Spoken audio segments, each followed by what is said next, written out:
about to start.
Arva, shall we start? Yes, yes, ma'am, we can start. Yeah. Yeah. Yes. All we right. can start. Good evening, everyone. Thank you for being here on time. It is my pleasure to introduce our speaker for today, Dr. Akila Sadasivan, a highly respected clinical child neuropsychologist and director at Summit Psych Services. She holds an MPhil from NIMHANS and a PhD from the University of Canterbury, New Zealand. With more than 2 decades of experience in the field of mental health, Dr. Sadasivan has worked extensively with individuals facing a wide range of emotional and psychological challenges, helping them build a healthier and more balanced life. She specializes in working with children and adolescents with learning difficulties, ADHD, and other neurodevelopmental conditions. Dr. Sadasivan has developed innovative, culturally relevant intervention programs that integrate neuropsychological and phonological approaches. She has also been actively involved in training parents, teachers, and caregivers. Her approach combines clinical expertise with deep empathy, and she is a passionate advocate for mental health awareness and accessible care. Today, ma'am will be sharing her insights on exploring maladaptive personality patterns or personality disorders. Looking forward to that, ma'am. And for the participants, if you have any questions or queries throughout the webinar, please feel free to drop your queries in the chat box below, and ma'am will be taking it up in the end. Yeah, over to you, ma'am. Thank you so much for that, Christy. Um, Thank you, everyone, for being on time. I always appreciate when everyone is on time. We will start, as always, with sort of some kind of a brief sort of introduction to the topic. And today we are talking about maladaptive personalities or personality traits and how that translates to making a diagnosis of personality disorders and how we can work on it. At the outset, I'd like to sort of announce one, there's a lot of power fluctuation where I am from. In case I'm inaudible or you're not able to see my screen, please do let me know so that I can switch off my camera and hopefully that will take care of things. That is one. Second, we're talking about personality disorders and it's a huge topic by itself. So I won't be able to cover everything today, but we might touch upon some parts of personality disorders today. And then in the upcoming talks, we will be covering the other personalities. However, we will try and cover whatever is possible in today's talk. So, as an overview today, I will be touching upon what is meant by personality. Is there something known as a healthy personality? If you're saying there is a personality disorder, then is there a healthy personality? Then, in what sort of layman terms or psychological terms, how do we actually define personality and how do we define personality disorder? What are the different types of personality disorders that exist? And then under that, I'm going to be talking of something that's known as a cluster A personality disorders. There are a few of them. I will talk about those and then briefly touch upon management of those specific personality disorders. The management will be related more in terms of cluster A, not the entire set of personality disorders, right?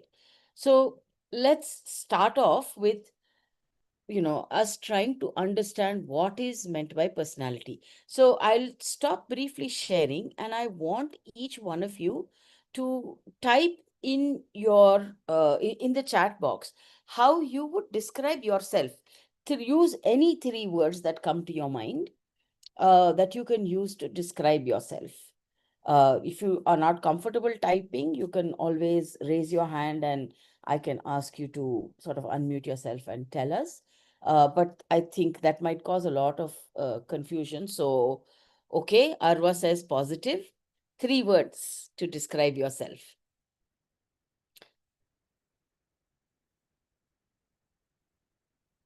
Come on, I'm sure all of you will have something to say about yourself, right? Energetic, gentle, helpful, strict officer. Okay. That sounds good. All right. What else? Positive and energetic is what Arva says. Peaceful and active, says Purnima. I endorse that, Purnima. I have definitely seen that you are peaceful and active. Um, Caring, dependable, and friendly. Yes, absolutely. Um,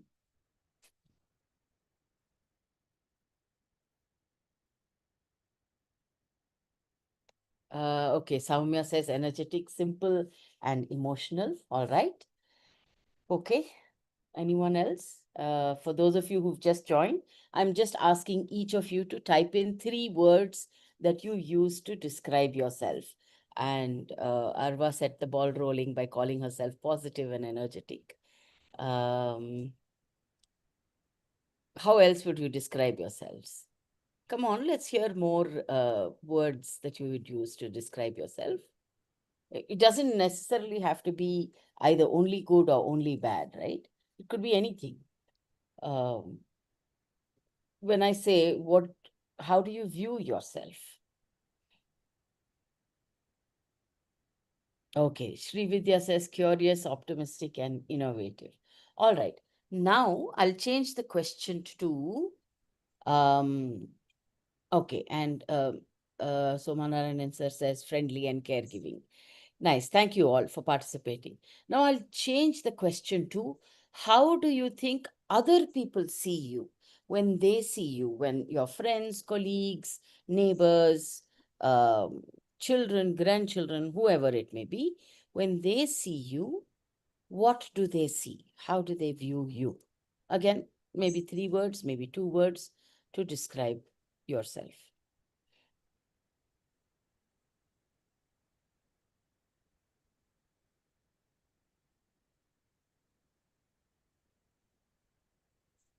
You can even unmute yourself. Raise your hand and unmute yourself. Okay, Arva says helpful, understanding, and calm. Vani says uh, not positive about outcomes. Okay, Sri Vidya says talkative, passionate, and loud. Christy says kind and patient. Somanarayanan says guiding, affectionate. Soumya says extrovert, bold, enthusiastic. Fantastic, right? So these are all, and you can see interestingly how sometimes Ashwini says optimistic, patient, and helpful. Purnima says peaceful, caring, and helpful. You can see how, for some of you, whatever you have said about yourself seems to mirror or match with what others say about you, while for some of you, it's actually quite uh, different what you think of yourself and what other people see, right? Thank you all for sharing this about yourself. And this is, what when we want to describe ourselves, we use different adjectives. Some are positive, some are negative, right? And that is what personality traits are all about. We may be demanding, comforting, responsible, sometimes stuck up, sometimes rigid, sometimes anxious, controlling. We are not the same in every situation. I'm sure many of you may have thought in your mind, how can I use only 3 words to describe myself? Because I'm many things. I can be this also, I can be that also, which is true. Sometimes, most often, I'm a perfectionist, but there are times when I can be careless as well, right? So there can be very adaptive patterns, like I'm flexible, I'm comforting, I'm maybe logical, and sometimes I can be rigid and stuck up. So I can have adaptive patterns, maladaptive patterns within me, but even though there are fluctuations over a period of time, this tends to be some kind of a stability. It evolved. If you look at what you were when you were 13, 14, to what you became when you were 17, 18, to then how you evolved when you were 20, 25, you can see that there is a transformation, there is an evolution. And eventually it sort of stabilizes and you have like a range. So, and all of this is how we describe someone's personality, right? It usually is a unique pattern which over time becomes stable, and it's unique to you because there can be no two Vanis or there can be no two Christies. Then you may share a same name, you may share even the second name also, but the traits can be quite different. Uh, Even if you're twins, even if you're identical twins, there is a uniqueness about the twins that you help us to say how each one, one apart from the other. In our class, when we were back in the day, when we were doing masters, we had some 5 or 6 pairs of people who shared birthdays, right? And even though we were born on the exact same day, we were very different people. It may be, a year apart sometimes, maybe on the same day, a few minutes apart, but we still were very different people, right? And that is what we refer to when we say personality. It's a set of a pattern of thoughts, feelings, behaviors in relation to self, as well as in relation to the environment and the interactions of people and things around us. It's dynamic because it keeps changing. It determines the way we feel about situations, about our motivations, about our temperaments, and about how we allow situations to impact us. And in that sense, it's dynamic, right?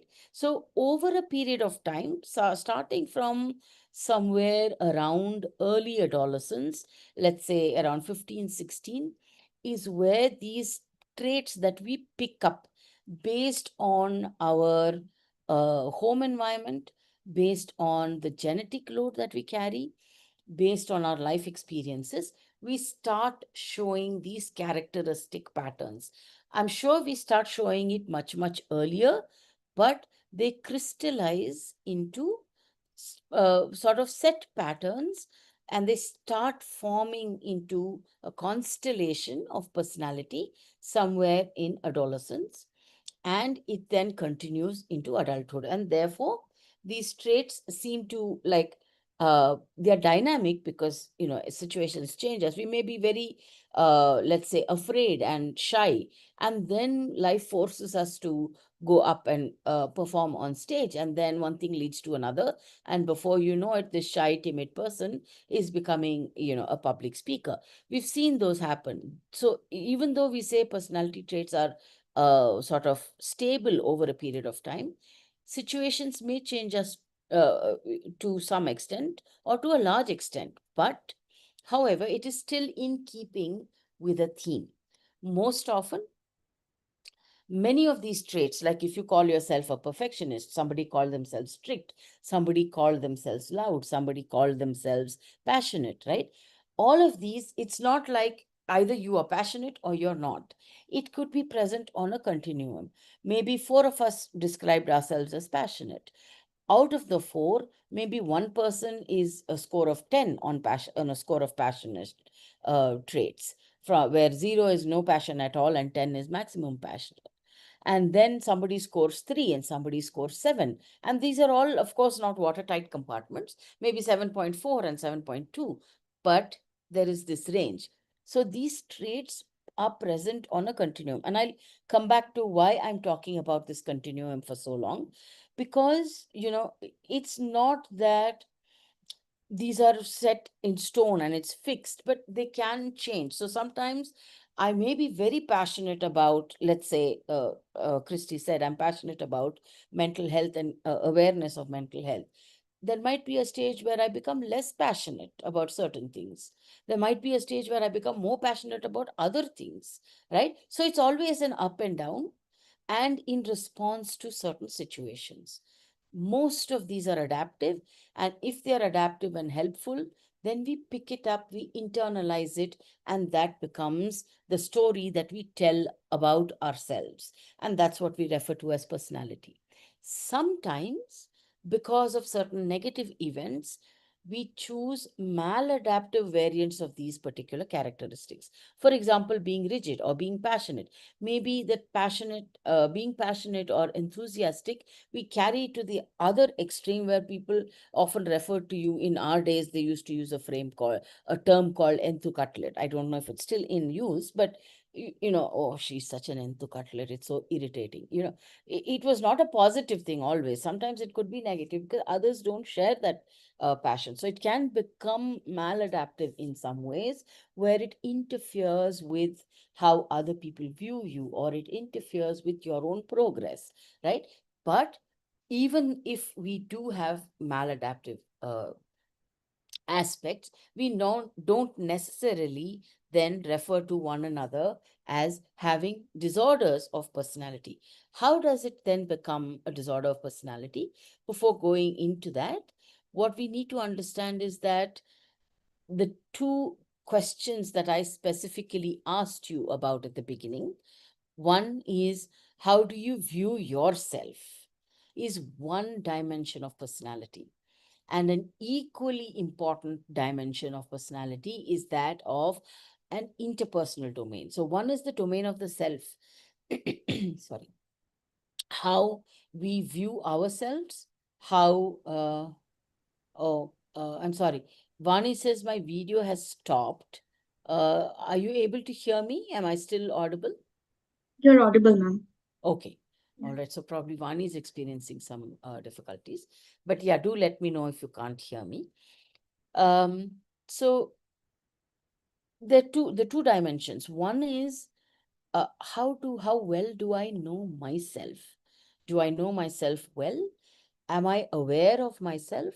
Is it an ongoing thing? And most often it is ongoing. Like, you may never have come into this thinking, I would ask you, describe yourself. You came here to learn about what is meant by a personality disorder, right? But then the moment I asked you, you were able to reflect on who you were, what you think of yourself, and quickly you may think a lot of things about yourself, but to be able to put it in words, and just 3 words I gave you, and that takes some ability to look into yourself, to be aware of what you were, aware of how you are transforming, aware of what is causing this transformation. And the next aspect of being aware of yourself is, do I like where I'm going with this? Am I okay with myself evolving in this direction? Or should I change? So you set the terms and conditions about where you want to go, right? So that is a very, very important aspect. Although, if you ask an adolescent, they may say things about themselves without having much thought, and it has a lot to do with what other people think of them. And that's how it evolves. But eventually, over a period of time, you learn to delve into yourself, and you gain some insight into who you are as a person. Another important aspect, because human beings by nature are social beings, empathy and intimacy form two pillars of the other dimension, which is that of the interpersonal domain in personality. So all of this awareness of ourselves, who we are, where we are headed, what we can bring to the table in a given relationship or situation, forms one pillar of personality or dimension of personality, and the other one is the interpersonal relationships. Are we in stable relationships? Do we receive nurture and care from another person? Are we empathetic towards other people? Can we belong to a group? Do we share intimate relationships with people? Need not necessarily be physical. It could be maybe with a pet, or with a sibling, or with an offspring. Do we enjoy intimacy? Do we like being with people? Do people like being with us? And this forms another very important facet. So it's just not about who others think you are, but also has to do with who you think you are and what you bring to the table that constitutes personality. So all of these aspects come together and form, like, a whole umbrella, where the environment, your experiences, the situations, and also the inherited characteristics. All of them put together form into what we refer to as one's personality. And each individual person, even if we all share the same experiences, we have unique ways of expressing this. As we progress in life, life throws a lot of challenges at us, and we learn to cope with it. As we cope with it, we develop adaptive ways in which we learn to plow through life. Sometimes, and of course there are good days and there are bad days. Maybe today is a bad day and I've yelled at everybody that I've come across. That doesn't necessarily make me a maladaptive person. It's just a bad day. Maybe I bounce back the next day and I'm able to make up with all the people that I've yelled at today. Or maybe today I'm very happy, I'm showing all adaptive patterns, and then tomorrow, because I fall down and break my leg, I'm in a lousy mood, and I'm in a lousy mood for the next 1 month. So sometimes we can have these maladaptive patterns. But when maladaptive patterns become the norm, when they become fixed, rigid, and they become long-standing patterns, that's when there is this risk of developing personality disorders. Now, at this point, let me tell you, rarely personality disorders can develop later on in life. Personality disorders develop fairly young. By the time the individual is about 19, 20, around that time is when the diagnosis of a personality disorder is made. Which means, so what it really means is that we may have experiences in life, the personality that we are evolves, and if it's adaptive, then we are able to lead a good life. But as we are evolving in the young age, let's say there's abuse or there's neglect or we've been abandoned, or our life has been shattered, um, then we evolve maladaptive patterns in response to that particular event in our life. And by the time we are about 18, 19, 20, we've already developed a whole bunch of maladaptive traits, and that's when it becomes a personality disorder, right? So maladaptive patterns and traits that develop fairly early in life become rigid, and they become a constellation of patterns that interferes with our interpersonal relations, with our thinking, with our feeling, and with our behavior. That's when it becomes a personality disorder, right?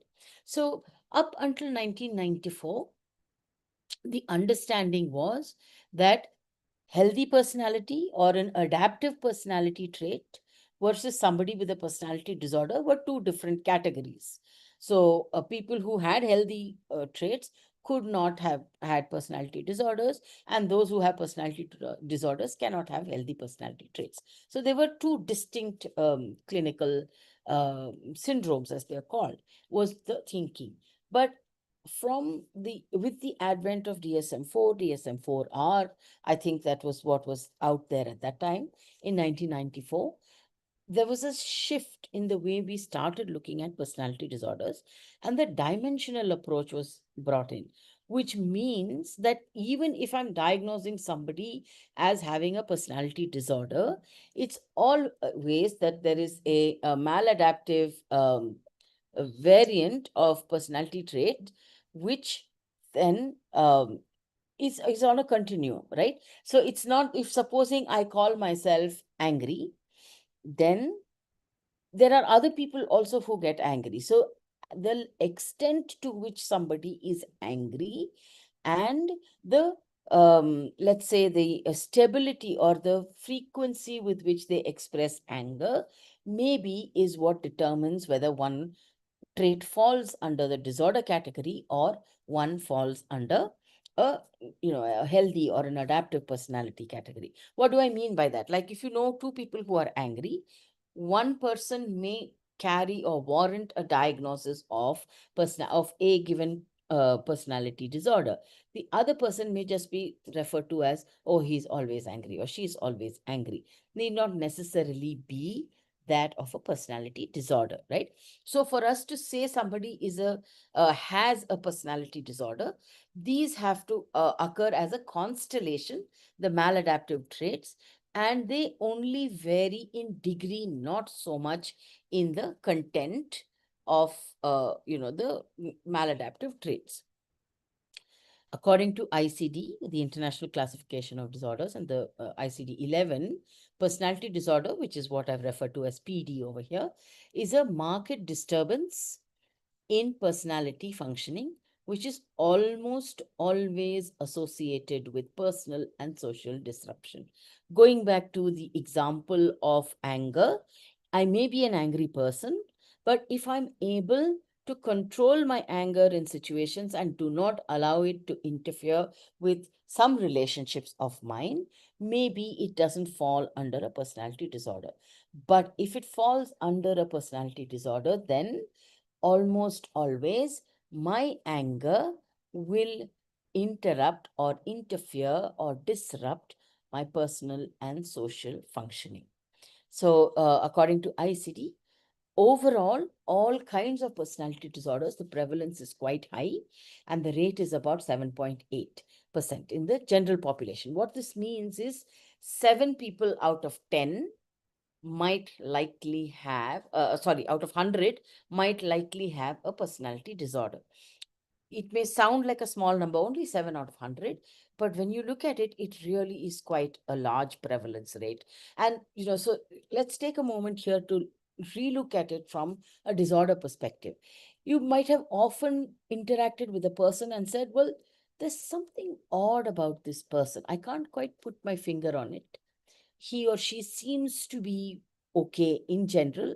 They're doing all the things that one would expect, maybe working, have a family, raise children, attend functions in the neighborhood, visits, temple or church or mosque or whatever. But still, there's something different about this person. And I don't, I don't feel comfortable. Or maybe this person, I wonder, it doesn't look like, say, the person has a serious mental disorder, but this person seems a little off. Those are the ones that are likely to fall into the category of a personality disorder. So they may not have like anxiety or depression or schizophrenia as a diagnosis, but the way they interact and behave may not be what we anticipate or expect. So most often, and this is all according to ICD, they may have mood swings very frequently, stormy relationships, not able to hold on to relationships. Maybe they can form relationships, but they're not able to hold on to them. Uh, Socially isolated, frequent anger outbursts, suspicion and mistrust of others, difficulty in making friendships, need for instant gratification. So if I set my mind on something, it has to happen my way. And often these are the people we say, oh, this person acts like, it's my way or the highway, right? A poor impulse control, impulsive behavior, and also subject to a lot of abuse of various kinds of substances. Fundamentally, a person with a personality disorder can have problems in one or all of these areas. One is self-functioning. How do I view myself? The question that I asked you, right? Do you see yourself as stable? Do you see yourself as loving? Do you see yourself as passionate?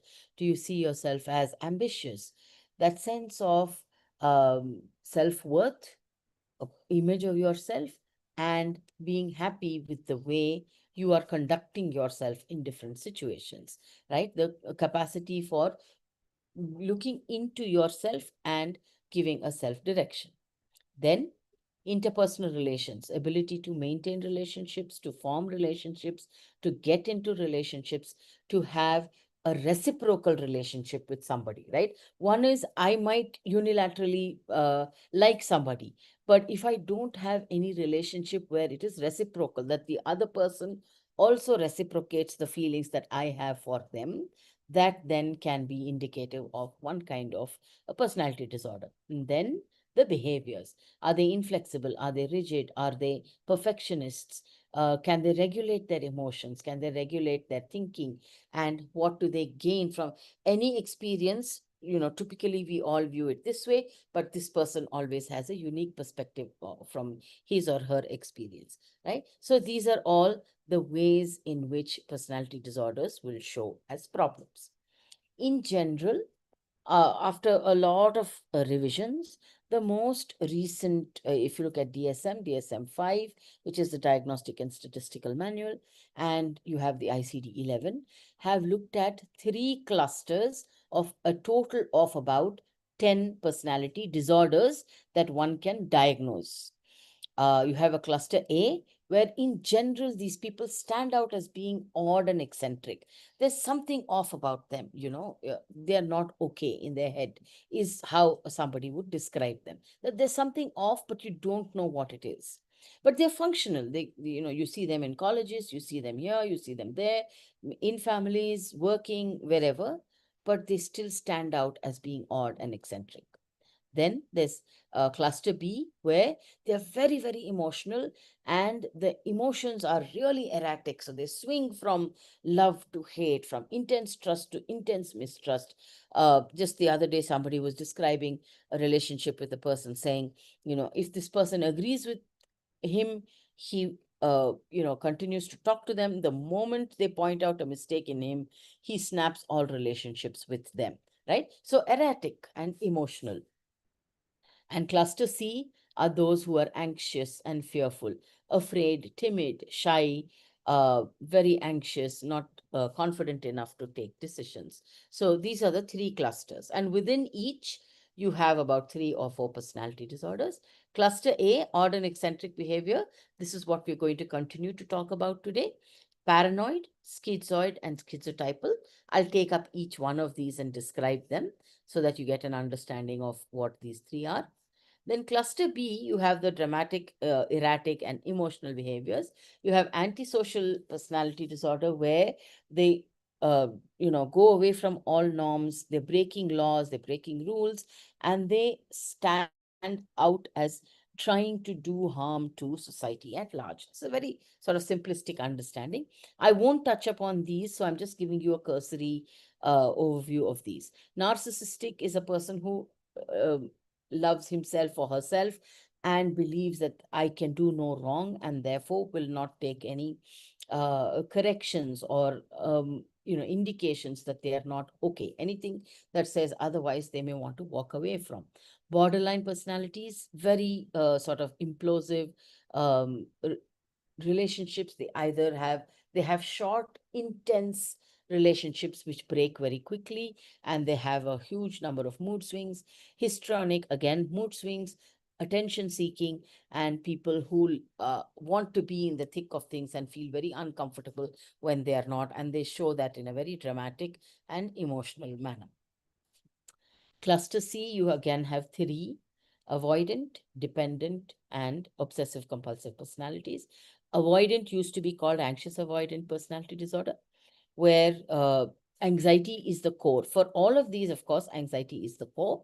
But for anxious avoidant personality disorder, it's in a social situation, right? They think that other people view them as being incompetent. They themselves have low self-confidence. And so there is a lot of avoidance of social situations. Dependent personalities are the ones that we typically would say very clingy people who always want attention, and they feel very, very uncomfortable and anxious when that the amount of emotions they invest in a person is not returned back to them. Obsessive compulsive people are people who have rigid ways of behaving. They used to be called the anancastic personality disorder, where they're set in their ways. They expect things to be done at a particular time, stickler for rules, and anything that falls away from their expectations causes a lot of anxiety, which then is displayed as maybe explosive behavior, right? All of these personality disorders can initially present only as personality disorders, and then have an overlay of an independent psychiatric mental health disorder. For example, paranoid and schizoid people can also have a diagnosis of schizophrenia or delusional disorder. Uh, Avoidant, dependent, obsessive compulsive can have their own diagnosis of different forms of anxiety. Social anxiety, social phobia is very common with avoidant personality disorder. Obsessive compulsive disorder can be very commonly found with obsessive compulsive personality disorders. And similarly, with your histrionic and borderline, you can have depression as an added diagnosis. Many of these you can have an added diagnosis, right? So one, and that's what they call as the multi-axial diagnosis. The axis one would be the actual disorder, which is a short-term thing that you're experiencing right now. And then axis two would be your personality disorder, which is a more long-standing pattern. So as you can see, if it's a disorder that you have, as in a mental health disorder, then that comes in episodes and that can be treated, which is your axis one diagnosis. But the axis two, the personality disorders, is a more long-standing thing, more a pattern of behaving rather than a mental health disorder itself. And therefore, it's often treated as such, and that the outcome of those in interventions is expected to be more long term as compared to, say, depression or an anxiety as a diagnosis. Okay, now we're talking specifically about cluster A personality disorders only. First one out of those is the paranoid personality disorder. The cornerstone of this, as the name depicts, is a persistent and a pervasive pattern of distrust and suspicion. And it says unwarranted distrust and suspicion, which means that there may be really no cause for the distrust, but the person still does not trust. It could be distrust towards a family member, it could be suspicion about neighbors, it could be suspicion of colleagues, anybody, but that sense of distrust that they have and suspect that the other person is being hostile towards them. This occurs in about 3 to 5% of people and sometimes can go up to about 7 to 10% in a clinical population. So in general public, it is present in about 3 to 5 people, more common in men, and it is heritable, which means that maybe somebody in the family already has this. Most often, these individuals are subject to some form of abuse, could be physical, could be emotional, could be sexual abuse. They could be victims of such abuse in childhood, and that often is seen as a cause for developing this kind of a disorder in adulthood or adolescence. In order to diagnose, remember, this is a diagnosable condition. A mental health professional can very well diagnose this disorder. They need to have at least 4 or more of these over a period of time. Remember, this should be present from maybe, mid adolescence upwards. Unjustified suspicion that other people are trying to deceive them or looking at injuring them, a preoccupation with unnecessary or unjustified doubts. Remember, if everybody says, okay, yes, this person is out to get you, that's one thing.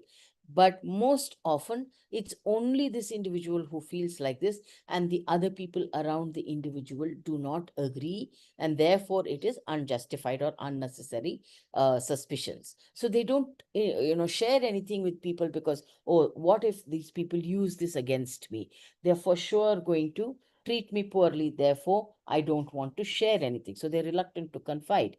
They misinterpret remarks, or, it might be that they walk into a room, a group of people are talking, they suddenly stop talking. It might be because they think you have something important to say, but because you are paranoid in nature, you say, okay, see, I walked into the room and they stopped talking, which means they must be talking about me, and it must be something negative they're saying about me, and it has to do with me, right? So a lot of misinterpreting of remarks, holding on to grudges.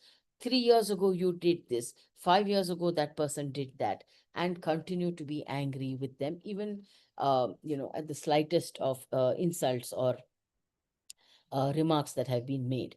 Uh, Constantly feeling that their reputation is being attacked, very quick to react angrily, and always with, so they pretend to be, or they appear to be very defensive, and recurrent unjustified suspicion about their spouses. So, very high chance that eventually they might develop either paranoid schizophrenia or delusional disorder. Both are very common with this particular personality type.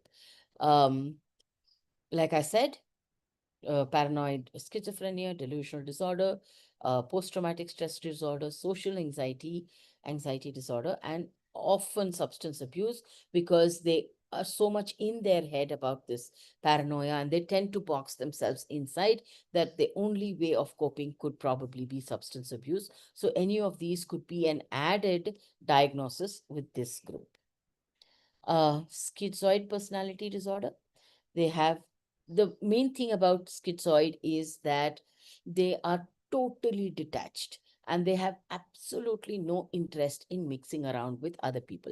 It doesn't come from a sense of a fear of being persecuted or whatever, but just, an absolute disinterest that I don't care what's happening around me. So, and about 1 to 3% in the general population.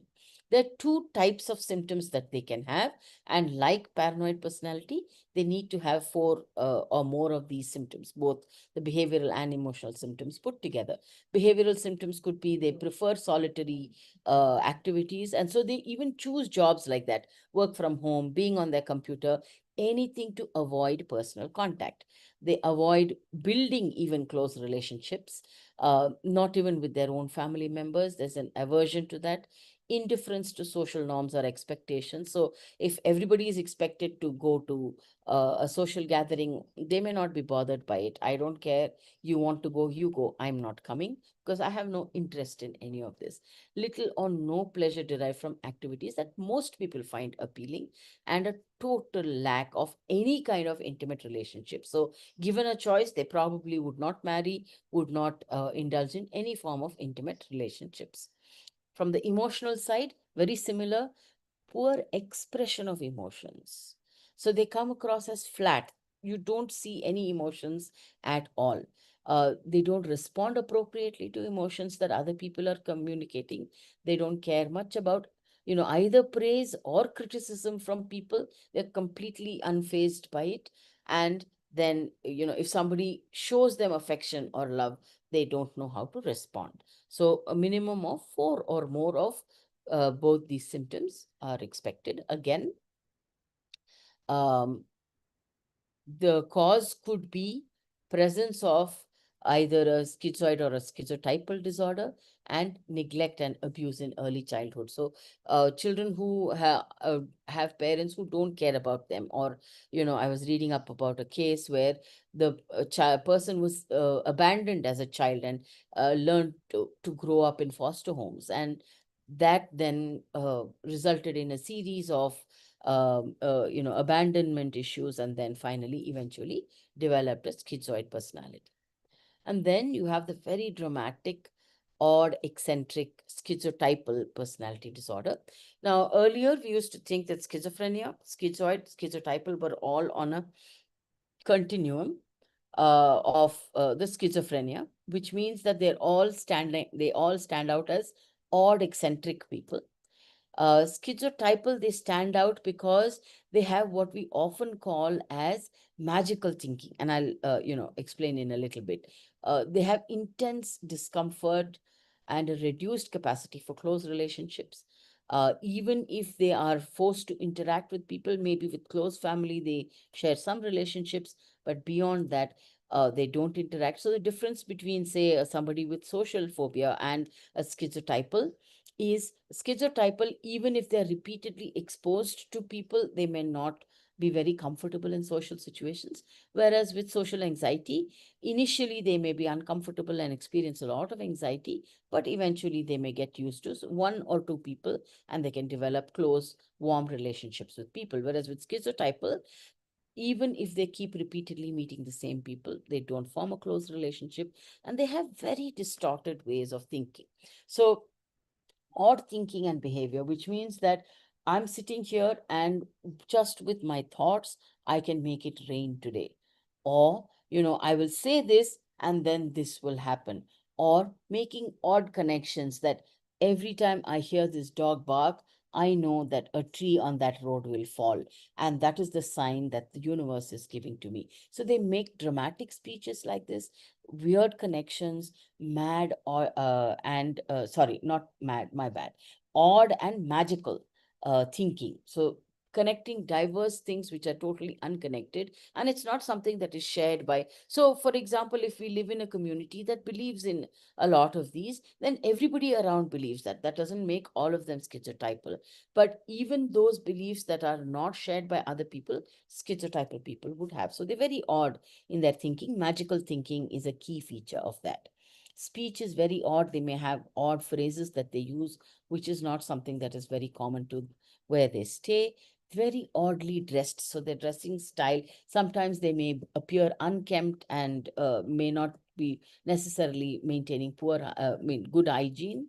Uh, Distorted perceptions of reality. The way they look at things may be very, very different. Like, the dog is looking at you, which means that you have not fed your dog today with some biscuits. So some kind of distorted perception of reality, inappropriate expressions of emotions, lack confidence or close relationships, and excessive social anxiety that they experience. Again, 1 to 3% prevalence. Just to sort of give you one case that I had seen before I throw it open for a discussion. She was 45 years old.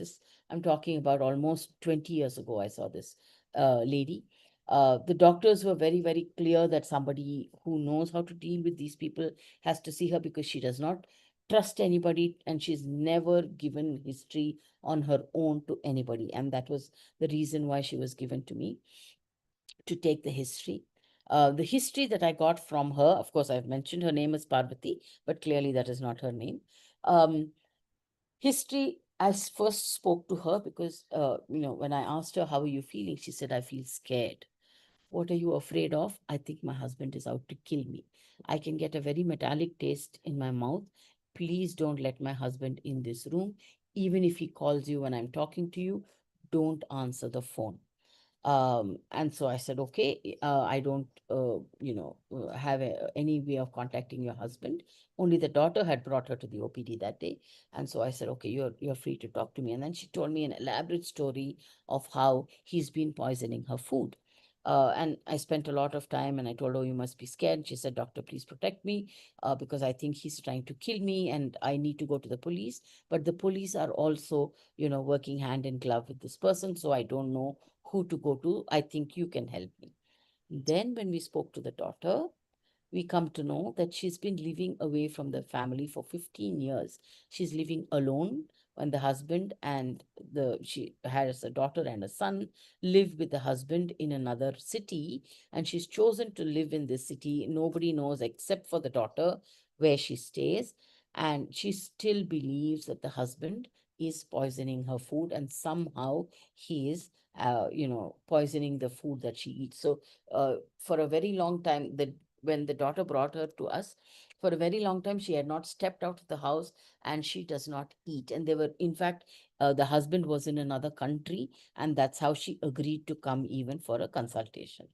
So this is exactly, of course, she had Axis 1 and Axis 2 diagnosis. We diagnosed her as having, and she was very suspicious about her husband's fidelity. So she was diagnosed as delusional disorder. But in addition to that, after a lot of conversation and through the daughter spoke to the husband, of course, without the wife knowing, and we realized that even before this delusion of infidelity that she had about her husband started, she always by nature was a suspicious person. So she also had a diagnosis of um, paranoid disorder, personality disorder, right? So typically, when such disorders are diagnosed, who diagnoses? Usually a psychiatrist.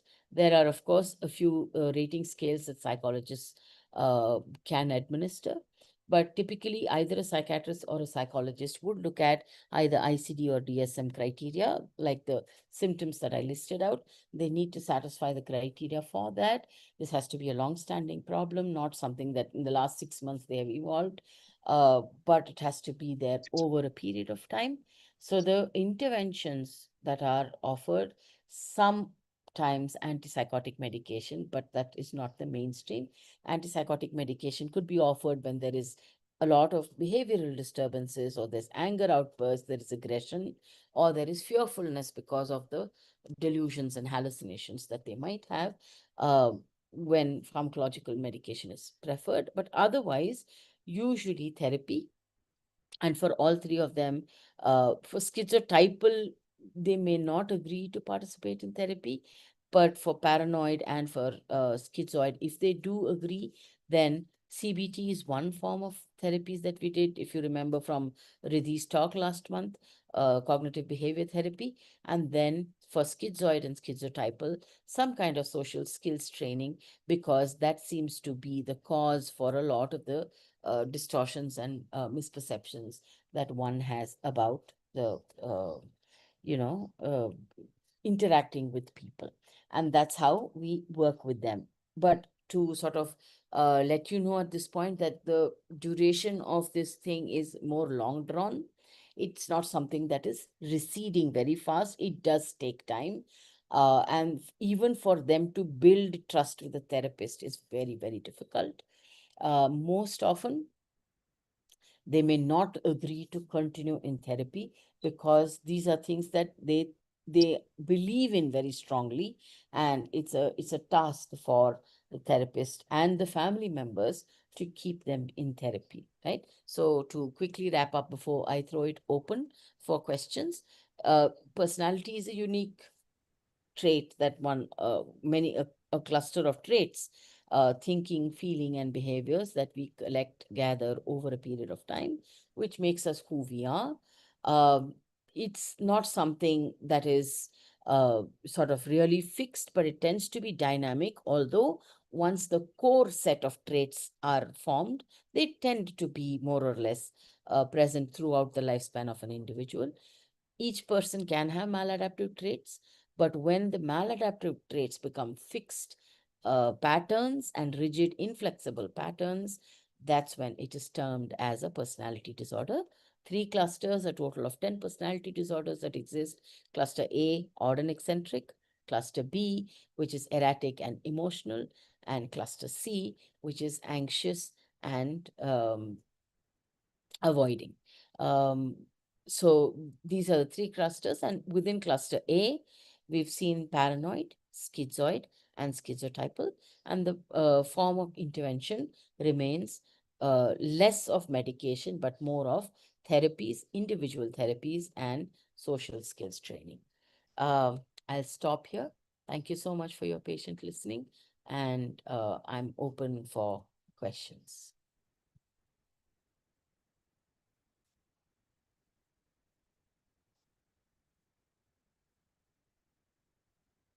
The way you have explained it. So, participants, the forum is open for questions. I would request if you all have any questions, you all can either put it in the chat box or you all can unmute yourself and ask questions. There was one in the chat box, ma'am, that Yeah. is there anything common in personality disorder and bipolar? Okay. So, bipolar disorder has to do with emotions. It's called, your mood disorder. You can have either episodes of alternating episodes of mania and depression. Sometimes they can have only unipolar, only mania or only depression. But by nature, bipolar means they have cycles of both. Um, it is very, very different from a personality disorder.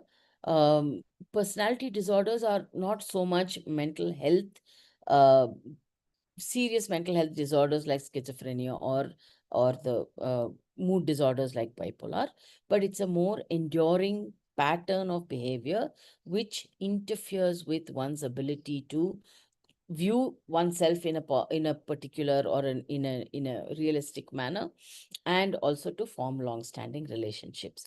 Whereas with mania or with depression, which is often episodes that we see in bipolar, if they don't have these, like they're between episodes, they're perfectly capable of indulging in relationships and going back to work, and they seem okay between episodes.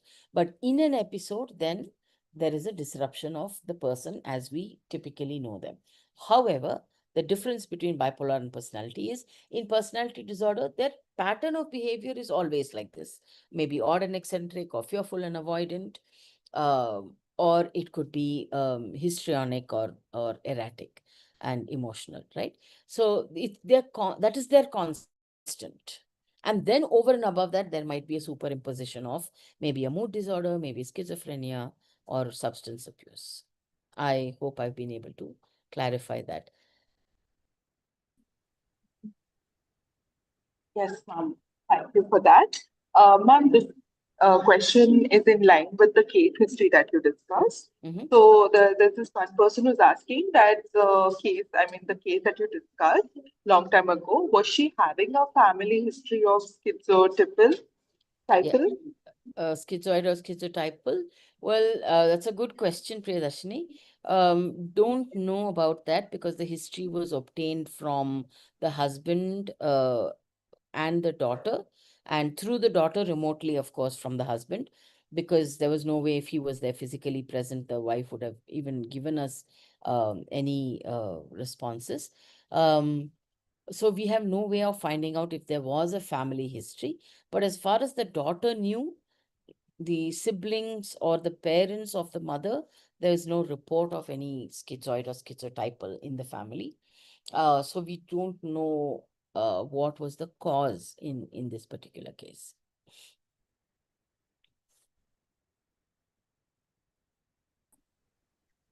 Thank you, ma'am. Is there anybody else who have any questions? You all can either unmute yourself or you can put it in the chat box.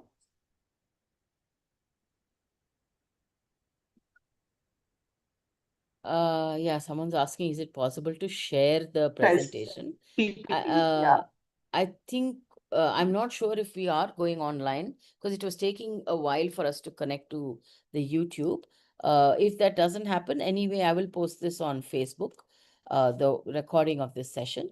So maybe you can access the PPTs from there.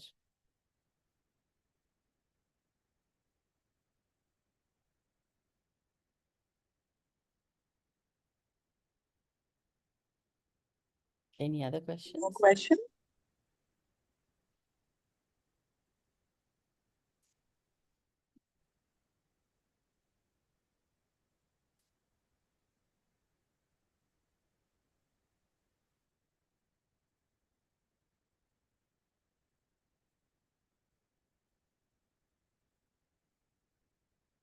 Okay, let's wrap up if there aren't any more questions.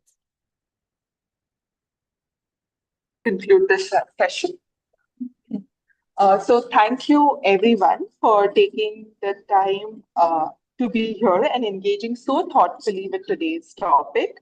Today we explored how maladaptive personality patterns often develop as ways of coping with early experiences, serving a purpose at one point in time, but sometimes becoming rigid and unhelpful later in life. What is important to remember is that these patterns are not fixed. They can be understood, reflected upon, and gradually reshaped with awareness and the right support. I invite each of you to take a moment to reflect on the patterns that may show up in your own lives with curiosity rather than judgment. Thank you for being such an open and engaged audience. It truly takes courage to sit with and explore these themes. Before we wrap up, I'd also like to share that our next webinar will be held on the last Friday of April month, which will be on the 24th of April. So we really look forward to having you join us again for another engaging session. Further details we shall be sharing with you soon. And like as ma'am updated in the beginning, this series shall be continued in our upcoming webinars. So as ma'am covered the cluster A, there are other clusters which shall be taken care of in the upcoming webinar series. So thank you everyone for participating, and I hope you have a wonderful evening ahead.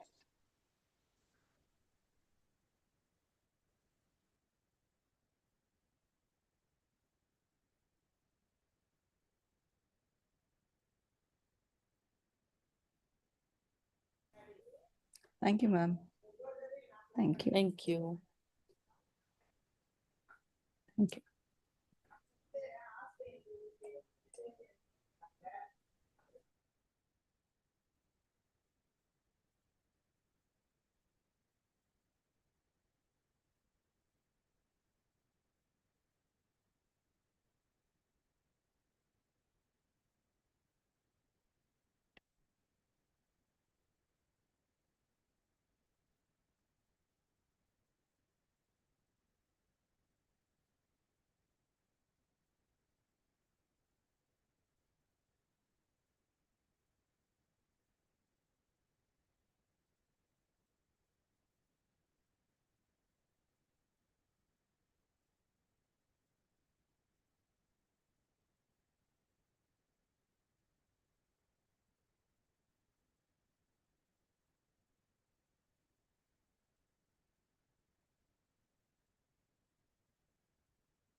Ma'am, it was amazing. Thank you.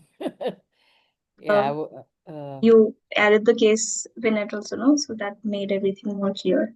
yeah, that was something that I saw very, very early on in my MPhil days, Mm, and it stayed with me because she was so, um, she refused to talk, and so they had kept her waiting and not wanting to give her to anybody else. mm, And the first thing she said was, "I'm afraid." When I mm, was expecting angry and, abusive behavior because they had said paranoid personality. mm, And then she said, "I'm terrified. I don't want to step out of the room." And I was like, did they get the diagnosis wrong? mm, Uh, and then I realized for 15 years she'd not been living with the family. mm, In fact, she was living in a different country because mm. of this fear that she had. Mhm. But you covered cluster A really well, so there's Okay. nothing left to discuss about that. Yeah, Mm, yeah. I thought for them to understand more about personality is important. So I spent more time on that uh, yes, because I knew many of them won't be able to relate to this. Uh, they'd be able to relate more to the cluster C. yeah, That's what they see, and a lot of narcissistic and borderline is what they would ask for. right. So next two sessions, So, there'll be a lot of questions, I think. yeah, I'm sure. Yeah. Yeah. It was a really nice session, ma'am. Yeah. Thank you. Thanks, Shrividya. And the description of all the different types of disorders, even though it was so short, that was my favorite part because, again, people who don't have experience have no idea. Yeah. Yeah, it's tough to explain personality disorders to people. I always struggle with that. Because how is it different? We say it's not a mental health disorder, but we're still putting it under disorder. I struggle with this topic always. Mm-mm. But of late, I've been seeing so many people with personality disorders. It's just amazing. Yeah. Okay. Who's taking the thing next, Christy? Is it you or Diksha? Diksha, I think, would be taking it up next month. Okay. Okay. I think she wants to cover some bits of DBT also. Huh. So But will she cluster do B. yeah, cluster B? Maybe she could do BPD and histrionic and or I mean like cover one or two personality but do more on DBT. Yeah. So I think if briefly, because you've done the introductory part about personality as such, Hmm. so just starting off with the disorders, explaining the disorders briefly, cluster B only all four, Huh. and then moving on to DBT. DBT. Yeah. Yeah. Yeah, I think that'll be really good. Okay, chalo, let's call it a day. Thanks, guys, all of you. Thank you, ma'am. Yeah, I'll catch you all tomorrow. See you tomorrow, See ma'am. you. Bye. Bye. Bye.